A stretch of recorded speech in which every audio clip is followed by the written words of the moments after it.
For the second time in 1 week, the economic team faces federal lawmakers, explains that the bold steps taken so far is to reposition the economy and improve the standard of living of Nigerians. Central Bank Governor Yemi Cardoso, also at the Senate Joint Committee, calls on Nigerians to moderate their demand for forex to save the naira from further depreciation. And organised labour is set to tackle the federal government over unfulfilled agreements, accuses authorities of not taking labour seriously.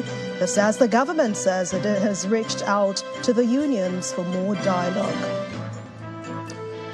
And on business news tonight, Central Bank says it will no longer grant loans to federal government until all outstanding debt is paid. On sports news tonight, President of the Confederation of African Football, Patrice Motsepe, says this year's Cup of Nations is the best ever in the history of the competition.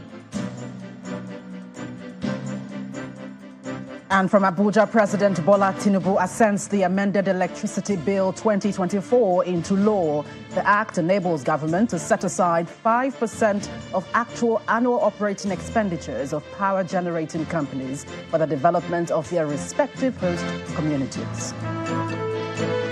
And in international news from London, US President Joe Biden has hit back angrily at an investigation that found he mishandled top-secret files and struggled to recall key life events.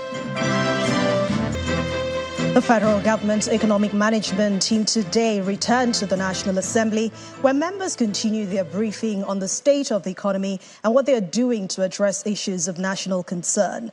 During that meeting with the Senate Joint Committee on Finance, Banking, Insurance and Financial Institutions and Appropriations, the Central Bank Governor, Mr. Yemi Cardoso, urged Nigerians to reduce their appetite for foreign exchange to help boost the naira and reduce inflation. According to him, the Apex Bank has no magic wand to stabilize the naira, but he gave assurances that the inflation rate would crash. Our National Assembly correspondent Gloria Umezoke reports. The high cost of food, dwindling agricultural production capacity and dollarization of the economy were the predominant issues among several others whipped up when the country's economic management team appeared before the Senate's Joint Committee on Finance, Banking, Insurance and Financial Institutions and Appropriations. In a no-holds-barred session, each member of the committee voiced observations and questions. The damage that we have in the variable called ways and means of 30 trillion is a major distortion. It is distorting even interest rates in the system, and it is also mounting pressure on the fiscal side. From the inception of this administration today, how many direct foreign investment have we? How many have divested? The intensity of interrogation grew as the dollarization of the economy and its manifest impact became the nodal point. Dollar, dollar, dollar. Are we going to dollarize the country? The answer is no. We must go back to abolish the use of dollar. Using of dollar in any shop, in any hotel, in any place in Nigeria should be abomination. The fact of the matter, people are stealing these dollars because they know nothing will happen to them, and it is our responsibility as citizens to come up with solutions. These issues of dollar bribe and dollar taking is from top to bottom. We must understand that the genuine issue impacting the exchange rate is the simultaneous decrease in the supply of and increase in the demand for US dollars. It will also include actions by corporates and individuals to reduce our frequent demand for the dollar for business and for personal needs. Maybe the way we as an enterprise are embracing foreign goods and foreign products and perhaps, the need to go and do certain to go and spend certain amounts of money in foreign countries, we can do the same thing here. We don't have to every time get up and go to the UK or to the United States. Let's put together a committee to start saying, well, look, how do we moderate these things? Fears over the proposed food importation to bridge food shortage were also expressed. It's a good thing, but I'm afraid it will wipe out what has been recorded so far in terms of food security. We have all it takes to grow enough food for us in this country. My people in Abeokuta and their counterparts in Ajaokuta and those in Jalingo, they do not care about the MPC rate that is coming up in February. They are not at home with nuances of the foreign reserve. The question they want me to ask the economic team, where will this pain subside? In the short term, the commitment is to face the pains of Nigerians. And of course, on the foreign exchange side, to achieve stability. Difficult reforms take time for the benefits to come through. And our duty is to ensure that in the short term, we minimize the pains to the poor and the most vulnerable. In the concluding phase, the lawmakers mount pressure on the economic team to up the ante. You talked about transparency. I want to plead with you that the budget of Central Bank must be submitted before the National Assembly. That is where the transparency begins. That is where the transparency begins. In the past, the former Central Bank governor will be running from pillar to post when we asked for the budget of the Central Bank. And we were told that about 2.3 or 2.4 trillion naira is the budget size every financial year.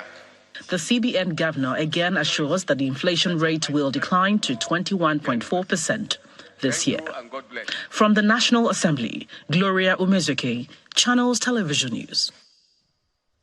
Meanwhile, the federal government is to roll out support for farmers to boost food production in the country. And that's according to the Minister of Agriculture and Food Security, Mr. Abubakar Kyari, who also briefed the Joint Senate Committee.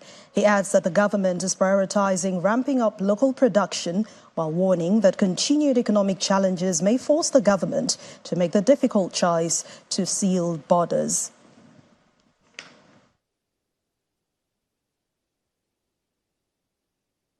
Like we all know, insecurity and even fuel costs, but we're trying to assiduously work with the Minister of Finance to support. The President has already given us his support on the second phase, and we intend to do anywhere between 200 and 250,000 hectares for rice alone in the dry season farming. I think it's an issue of economics between supply and demand. But what we are faced with, unfortunately, is we have to see how we can secure food for our 230 million people. If we can secure the land and have farmers go back to the farms, I'm sure we can do it. We have 70 million hectares available in Nigeria. So these are the challenges that we find ourselves in, but I'm happy we'll soon roll out within the next 8 days to 10 days with the support of Mr. President and the coordinating Minister of Economy that we're going to support the farmers for the dry season farming. We want to commend your efforts in terms of the recent decision that grains are going to be made available to Nigerians in quantum.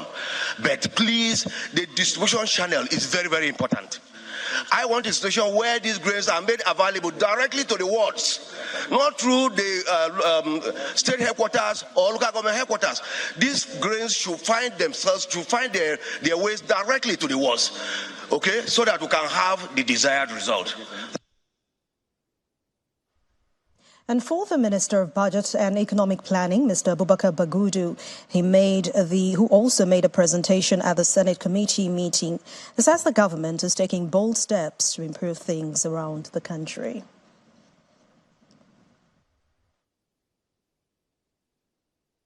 Today, despite the eagerness to confront some of the challenges that are facing us, all of you commendably appreciated that the bold choices that were made were necessary to reposition our country.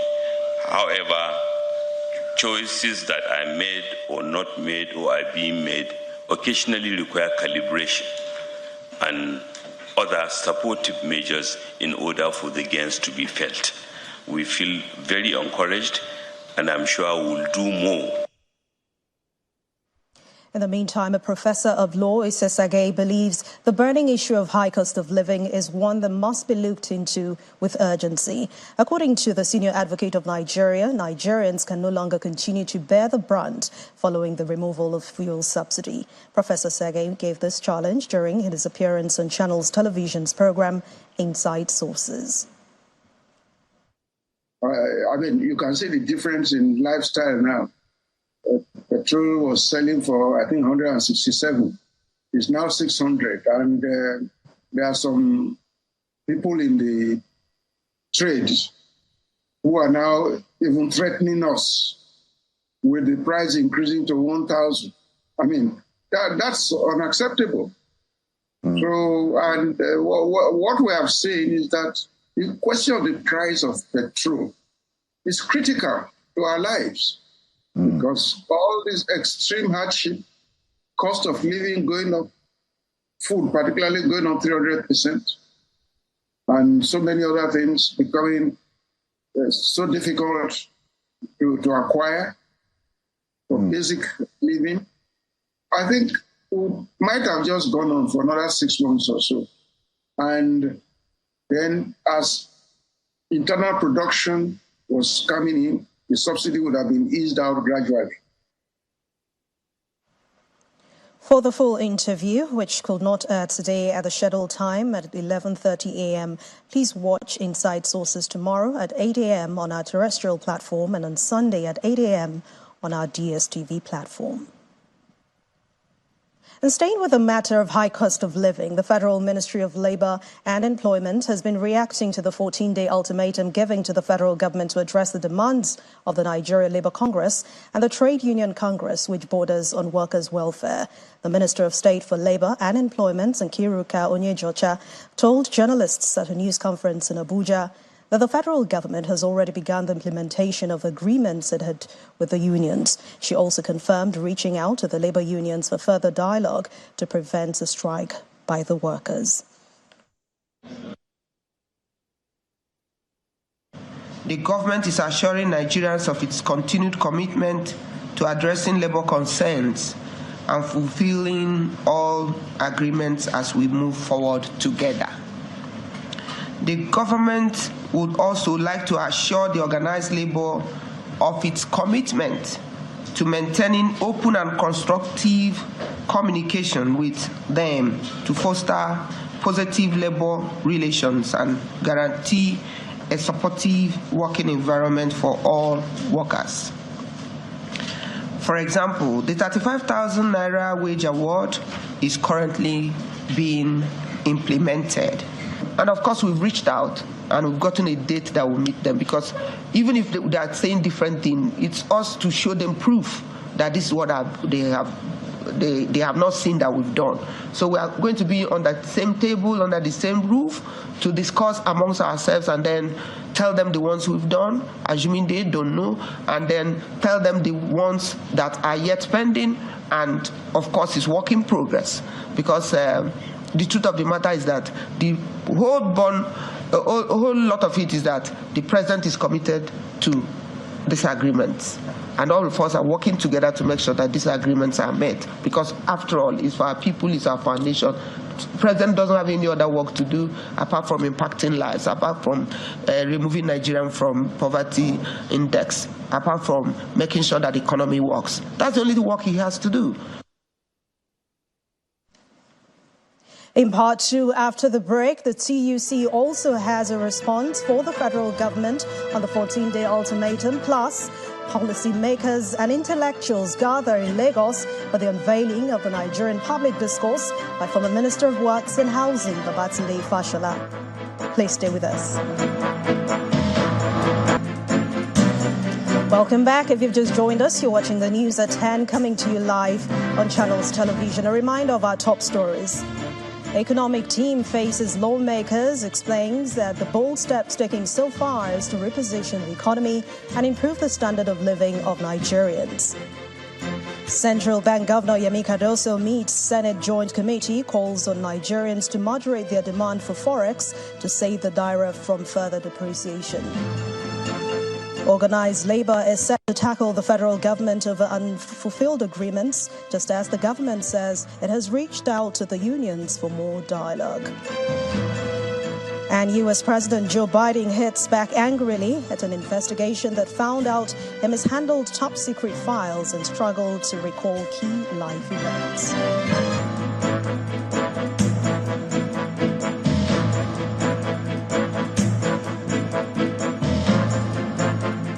It appears the labor unions are in disagreement with the government's position, according to the president of the Trade Union Congress, Festus Osifo. He says that labor is tired of in several ways, has tried to avert calling out workers for another round of strike, but the government seems to have failed in all of its promises to Nigerian workers. Mr. Osifo, who was a guest on our political program Politics Today, explains that handlers of workers' demands need to make positive moves before the 14-day ultimatum expires, or the nation will witness another workers' industrial action. There was a timeline to inaugurate the minimum wage committee. But the minimum wage committee was just inaugurated towards the end of January. So we could say that, okay, the minimum wage committee has been implemented. But again, it's also a long road for us to reach conclusions as regarding the minimum wage. But I can't really pinpoint one particular item there. Is it the CNG buses? Is it the issues of NUROTW? Is it the complete closeout of the issues that are relating to Road Transport Employers Association of Nigeria, RITIAN? Is it the issue of 35,000 naira? Is it the CNG buses that ought to have been here by now, the dual buses that use both CNG and PMS? So we cannot just pinpoint what clearly government has done satisfactorily. And so for us in TUC, we have said it over and over again. We don't just sign an agreement and we go to bed and sleep. And we have worked with our counterparts in NLC and we have sufficiently engaged government. We have tried to reach out to them. Okay, on this, where are we? The buses, are you importing them? Where are they currently? How many of these buses do you want to get from Inosun Motors? Because as of today, we have paucity of effects. How many of them are they assembling locally? The more we ask questions, the more nobody is even providing any clarification or any answer. So comrade, for us, we felt that, comrade, do you have a feeling or a sense that maybe the federal government is not serious with its commitments? Is that what you feel? Yes. Yes, as of today, we feel that the handler, that they are not serious with us. We feel that they are not serious in implementing what they have signed with us. We strongly feel that is the case. The need to stick to facts in our national discourse formed the crux of conversation at the former governor of Lagos State, Mr. Babatunde Fashola, who made a presentation of his book in Lagos. For the Chief of Staff to the President, Mr. Femi Gbajabiamila, who represented President Bola Ahmed Tinubu at the event, moving the nation forward depends on the importance the nation attaches to data to drive development. According to him, Mr. Fashola's book, Nigerian Public Discourse, the interplay of empirical evidence and hyperbole captures the significance of the subject. Eminent Nigerians, traditional rulers, and missions cutting across all ages are in this auditorium as the immediate past Minister of Works, Babatunde Fashola, unveils his literary work to the public. Round of applause. President Bola Tinubu, who was represented by the Chief of Staff, Mr. Femi Gbajabiamila, says the book presented should provoke further discussions on matters that are targeted at moving Nigeria to greater heights. I am confident that the insights of this book will enlighten, influence, and improve our public discourse. It will impact the way we make decisions in government at all levels as we strive collectively to meet the promise and overcome the perils of this critical moment in our nation and in the history of the world. The book reviewer, Mr. Okpeyemi Agbaje, talks about the need for application of accurate data in the planning and execution of ideas. In chapter 4 is where I think the theme of the book is really discussed. The imperative of accurate data for policy and decision making. Census, other data. And as a consultant who works around policy, economy, strategy, and all of those things, I find that I have to agree with him. Panelists who spoke at the book presentation further buttressed the importance of data if it must bring our people out of poverty. Usually the conversation is just about insecurity. So your newspaper headline, on a Sunday, the splash would be insecurity worsens nationwide. Why is that? I think the reason is because when you don't have numbers for a debate or a discussion, then you default to amorphous, unformed, shapeless concepts like insecurity. If we do not educate our people, we cannot AI ourselves out of poverty. We can't use technology to lift ourselves above the illiteracy that already pervades our system. Yeah. What do we need to do? Digital literacy. Put more computers in classrooms. I had a meeting with Elon Musk in London in November, and he owns Twitter. And he knows how much money they make from Twitter in Nigeria. What is the motivation for Elon Musk to reduce misinformation and disinformation if our government is not actively creating regulatory frameworks? The author and former Minister of Works, Mr. Babatunde Fashola, pointed out that data is now the most important currency and must be harnessed.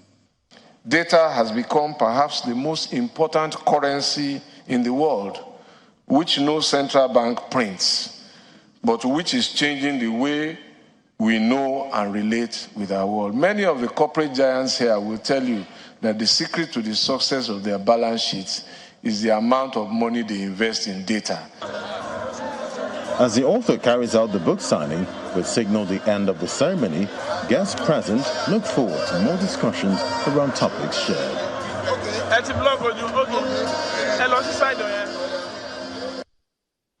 And to other stories now, the Lagos Business School has held its first edition of the LBS Brown Box series to showcase individuals from its alumni that are championing positive change in the society.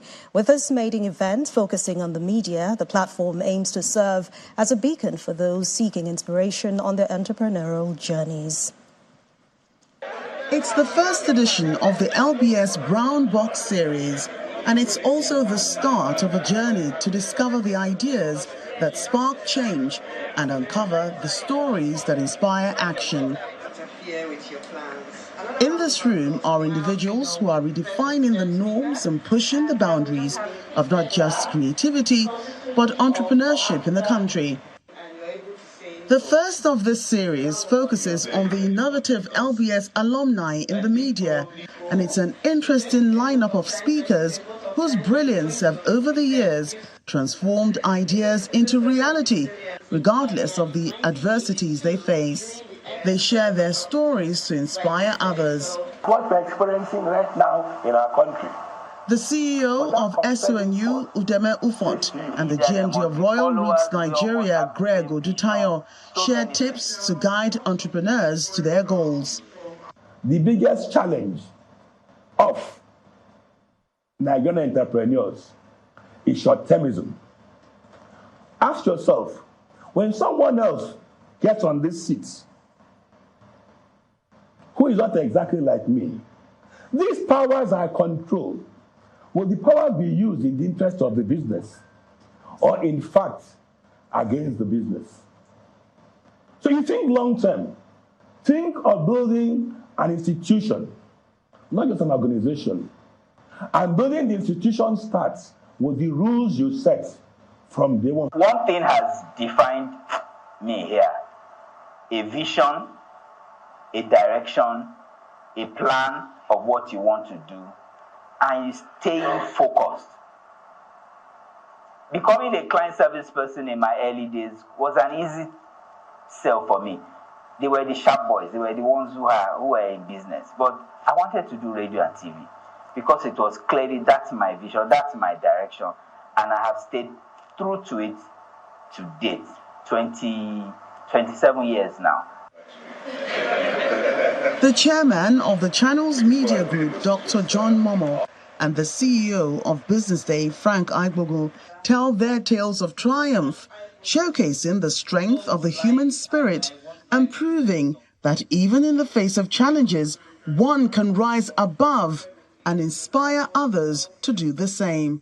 The Phoenix's analogy with the Thornbird analogy offers a nuanced perspective on the Nigerian situation, emphasizing different aspects of struggle, of sacrifice, and the quest for beauty amidst pain.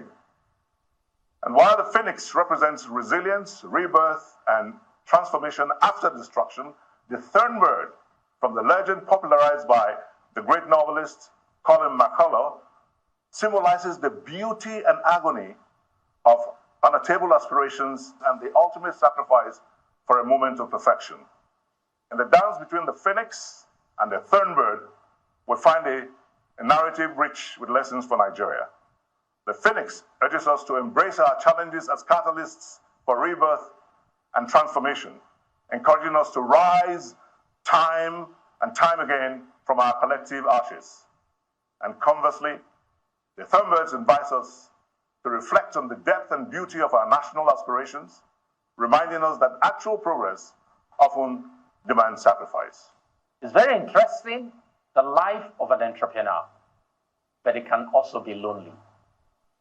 Those days when we couldn't pay salaries, it was one of our directors, Manish Garg, that I met at Lagos Business School, who would say to me, Frank, any month the figures don't add up, just tell me, I'll send a check. And every month Manish did when we called upon him. I said at some point, people had 60% of the equity of Business Day. I was used to that. Today, with the management, we control 89%.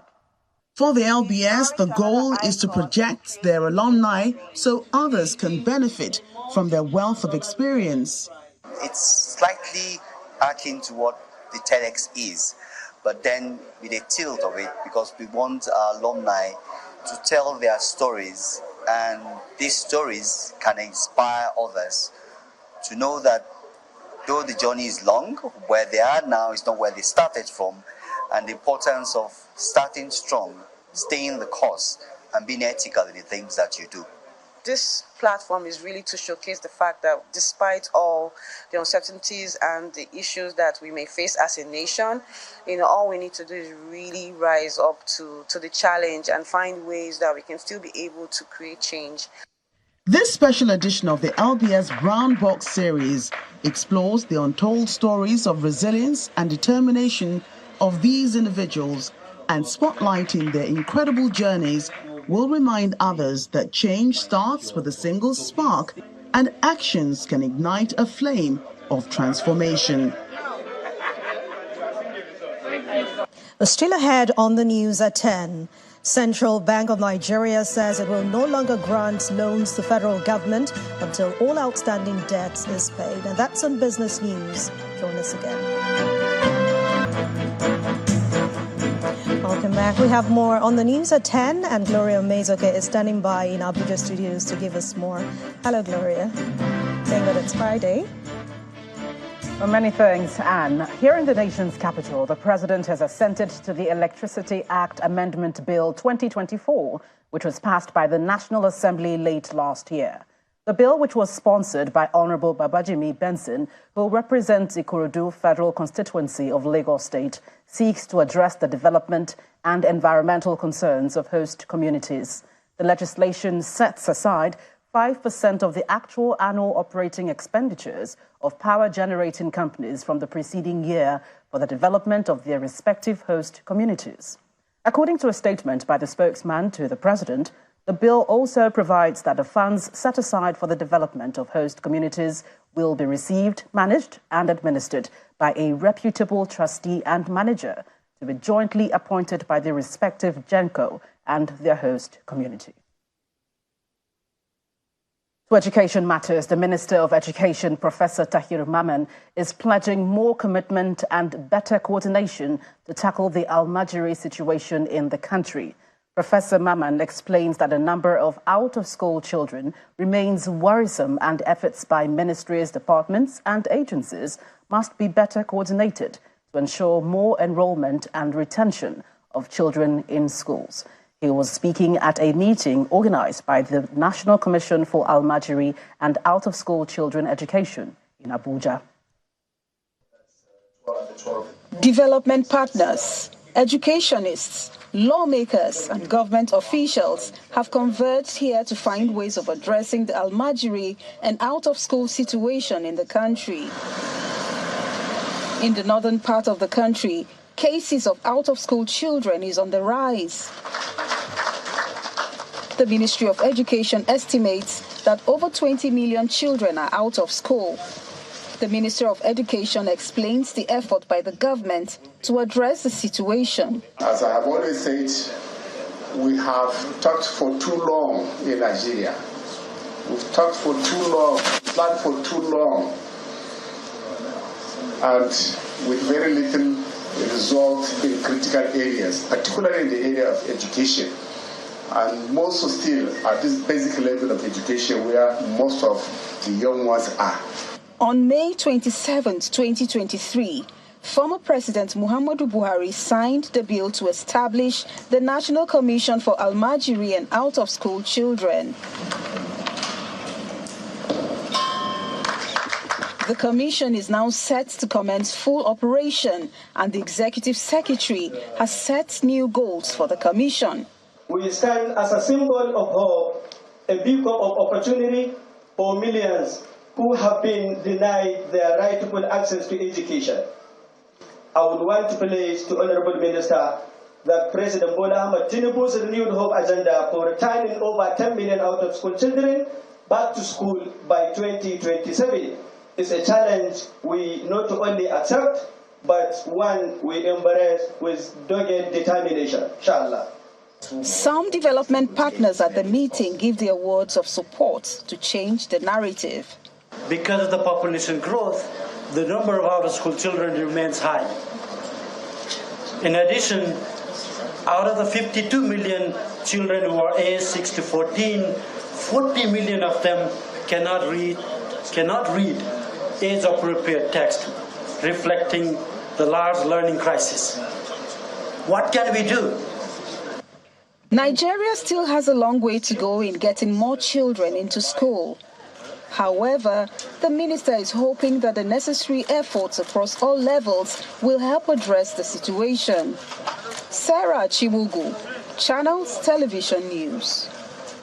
For more stories now, the governor of Taraba State, Mr. Abu Kefes, says the People's Democratic Party Delegates Congress, which took place in Edo State, was transparent, free and fair to the best of his knowledge.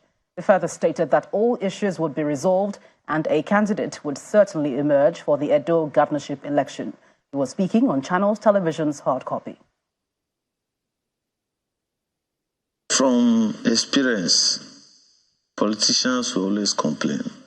Once you are not the one that is on top of the game, the rest will complain. But to the best of my knowledge, the exercise that was conducted was transparent, free, and fair, to the best of my knowledge.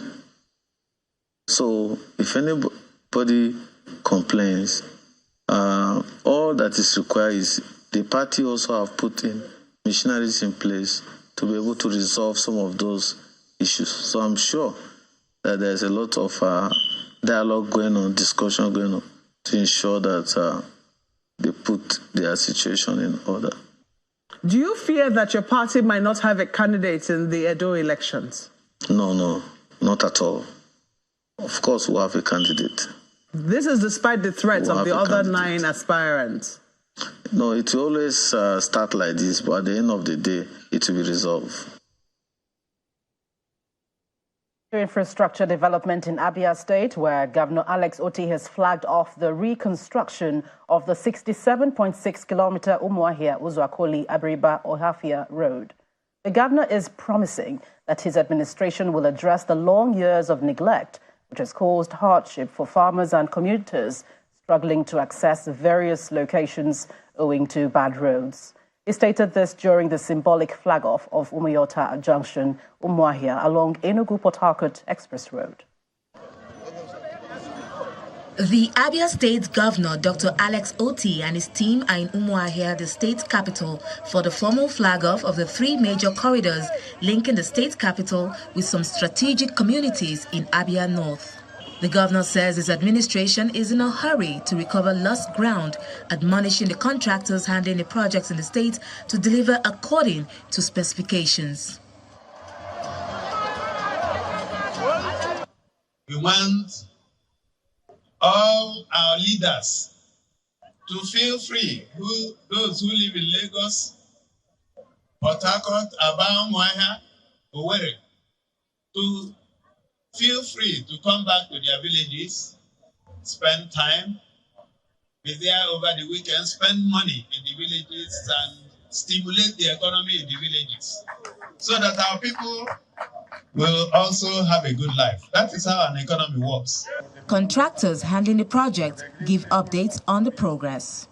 Your Excellency, we promise to do our best by giving this road using the quality materials and fostering a good job within the best engineering practices, and also to deliver on time, putting into consideration good traffic control plan to help minimize the inconveniences that will occur during the construction project.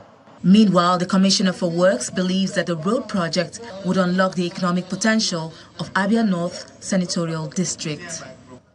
This road, therefore, is to be rehabilitated into a 2-lane asphaltic concrete carriageway with 1.5-meter asphaltic concrete shoulders, the first of its kind around here. The scope of works include the repair of failed sections with stone-based material and asphaltic concrete binder course, construction of culverts and drains, and repair of washouts. The people of the state are excited about the strategic inter-community linkage, a move they believe shows that the Otti-led administration is determined to turn the state around for good.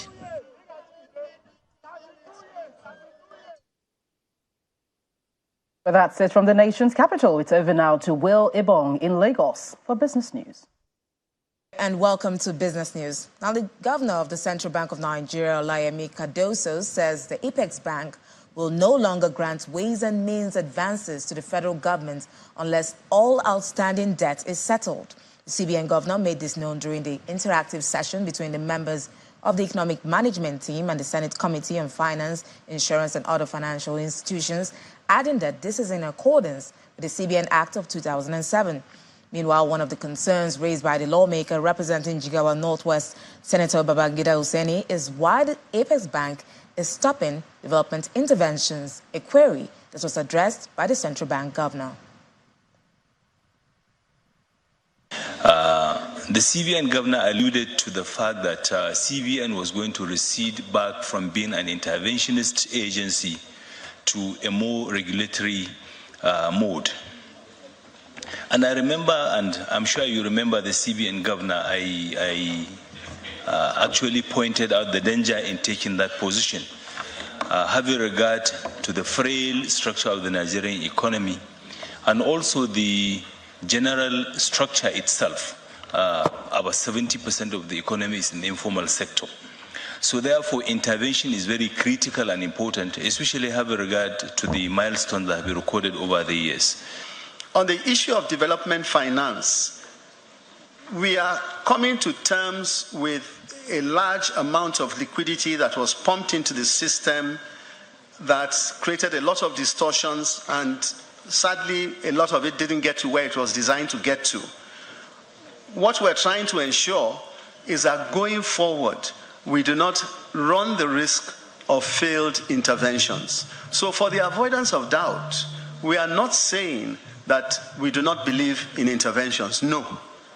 All we are saying is that we do not have the capacity as a central bank to engage in interventions, and that we will work closely with those that have that ability, and in fact help them to create capacity where it doesn't exist, and also to be a convening mechanism for those that have that capacity to do it. So it will be a partnership as opposed to a situation where we get involved in it directly and, as I say, run the risk of failed interventions which are hugely inflationary. Now, still on the central bank policies, the Apex Bank says it has removed the spread on foreign exchange transactions as part of the ongoing reforms to unify exchange rates in the country. According to a statement signed by the Director of Financial Markets Department of the CBN, Dr. Molara Duke, authorized dealers are to continue to conduct their foreign exchange transactions as a willing buyer, willing seller basis. Analysts believe that the move creates opportunities for authorized dealers to make better profit in an ethical manner. However, this may result in short-term market fluctuations as the seller determines the exchange rate. Now, the domestic equities market made a rebound in the last trading day of the week as investors resumed bargain hunting. John McQuarrie tells us more.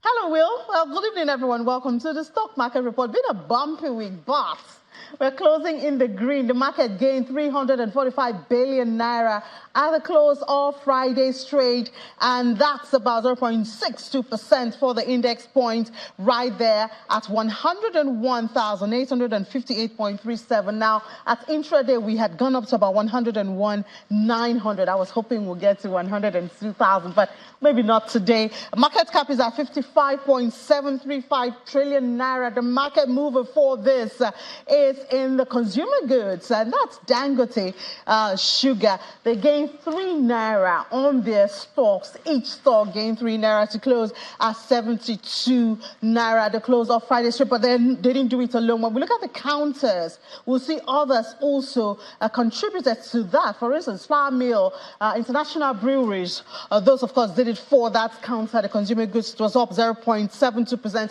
And the figures, you know, when the market goes up and down, the most liquidated counter, 1.34%. That's for banking. The figures, of course, make up majority of what we have in the green right there. Oil and gas, almost unchanged, but no, they had a little bit of move, 0.09% at the close of trade. So maybe there'll be more certainty next week, but the market is still, you know, around the bullish sentiment. And so the bull wins for the week.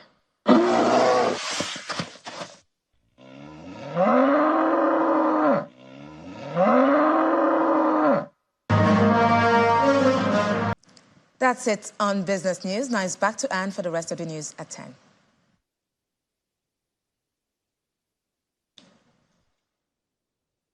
Thank you, Will. Rival parties are claiming victory advantage. A slow-paced result from the Pakistan Electoral Commission undermined confidence in the poll management. However, no party appears to be on course to win a clear majority. Here's Simon Pusey with more international news and around the world in 5.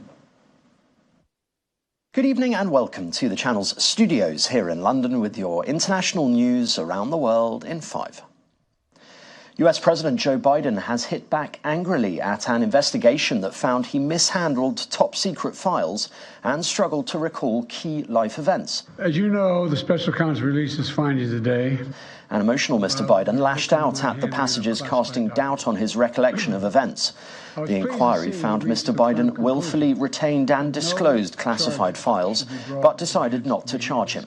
Department of Justice Special Counsel Robert Hur determined Mr. Biden had improperly kept classified documents related to military and foreign policy in Afghanistan after serving as vice president. The scathing 345-page report released earlier in the day said the president's memory had significant limitations. Meanwhile, former President Donald Trump has won the Nevada Republican caucus by a huge margin. President Donald, J. Trump. And I'm proud to be an American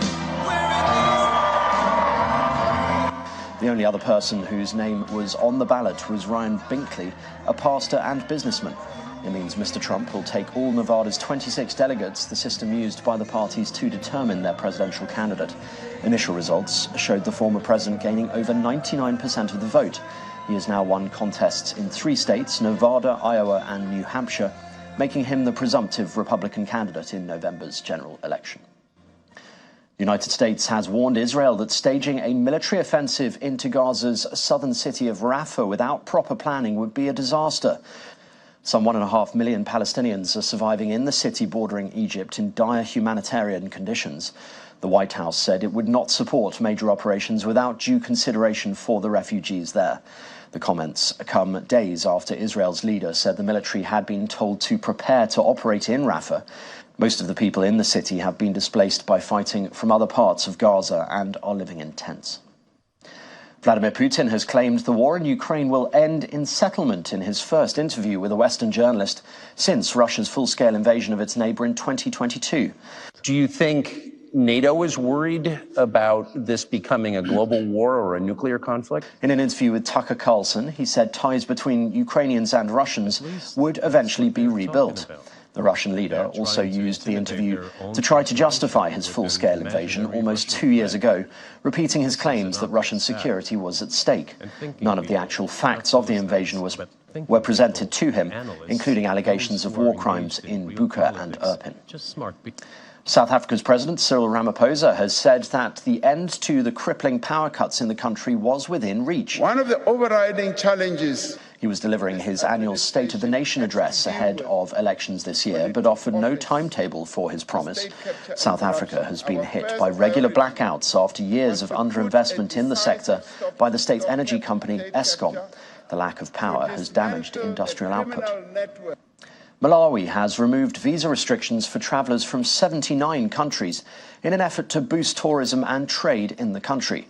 The Homeland Security Minister Zen Zikale, in a Gazette notice, amended the immigration regulations, effectively lifting visa barriers for citizens from the UK, China, Russia, Germany, Australia, Canada, France and others. Nationals from the Southern African Development Community and the Common Market for Eastern and Southern Africa are also exempt from visa requirements. More than 20,000 people have reportedly had their hot water supply disrupted after lava burst key water pipes in Iceland. Iceland's Department of Civil Protection and Emergency Management said it was trying to work out how to guarantee the supply. It is the third volcanic eruption to hit the Reykjanes Peninsula since September. Dramatic aerial footage shows the lava spreading over roads among the snowy landscape. A state of emergency has been declared. And Prince William has expressed his gratitude for the kind messages for his wife Catherine as she recovers from surgery, and his father, the King, following the announcement of his cancer diagnosis. These were the first public comments from the Prince of Wales since Charles's news was made public on Monday. William made the speech at a charity fundraiser for London's air ambulance and jokingly told Tom Cruise, who was also at the event, not to borrow any of the helicopters. I'd like to take this opportunity to say thank you also for the kind messages of support for Catherine and for my father, especially in recent days. It means a great deal to us all. And that's your international news around the world in 5. Now back to the Channel studios in Lagos.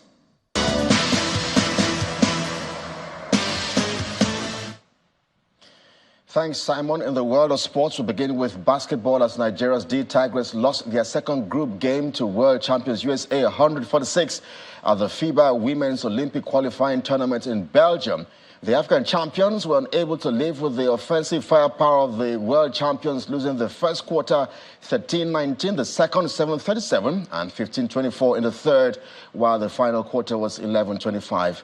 Murjanatu Musa was Nigeria's top scorer with 13 points and the only player on double digits, while Joel Lloyd was the top scorer for the USA with 18 points. Now, the Tigers will wrap up their group stage match when they face host nation Belgium on Sunday.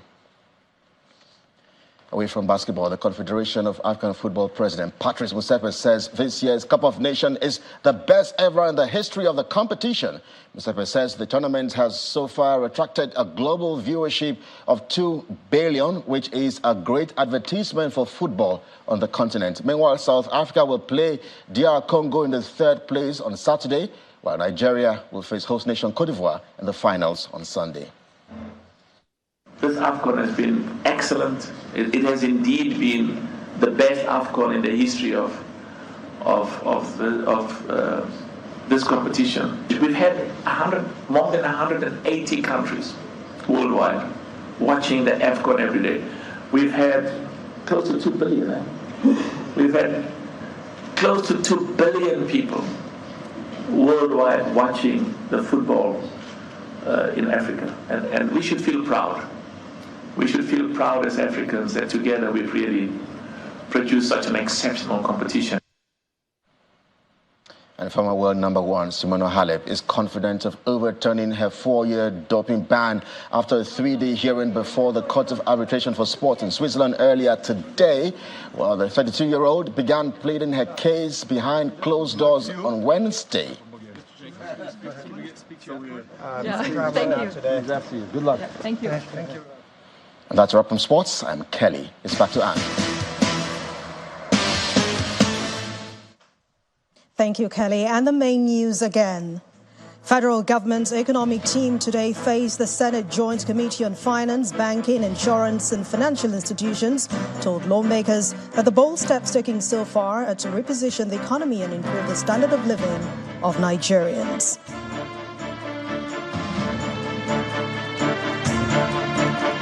That's the news at 10 tonight. Thank you so much for watching. I'm Anne Nwawado. Have a wonderful weekend. Good night.